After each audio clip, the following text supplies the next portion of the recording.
రాసినపోయాక ఒక నెల నుంచి హెరాస్మెంట్ మొదలుపెట్టారండి. మళ్ళీ గల్లా రామచంద్రరావు పుట్టినరోజు పండగకని మా ఇంటికి గిఫ్ట్గా ఆ 3 ఎకరాలు 7 సెంట్లు ఎకరం 30 లక్షలు డబ్బులు ఇస్తాం చెయ్యి, లేకపోతే ఆయనకి గిఫ్ట్గా పుట్టినరోజు పండగ, లేకపోతే నీకు నా హింసలు పడతాం. కర్నూలులో అతను ముస్లిమ్స్ అతను ఎట్టిన రైలు కింద చనిపోయాడు, మీలా హెరాస్మెంట్కి తట్టుకోలేకపోయింది. సరే అలా ఉంటుంది మీ పరిస్థితి అని మా బాబు నన్ను పెడితే మేము సరే ఏదన్నా కానీ అంటే ఆ గోండా సుబ్బారావు అనేవాడు ఎస్సీఎస్టీ పెట్టి తన్నియాలి అనుకుంటా చెప్పుకుంటూ పోయండి.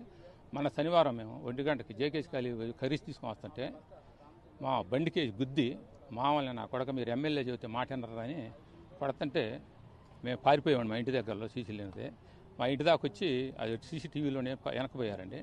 మేము వెంబడే మన లాయర్ గారు హరిబాబు గారు ఫోన్ చేసామండి.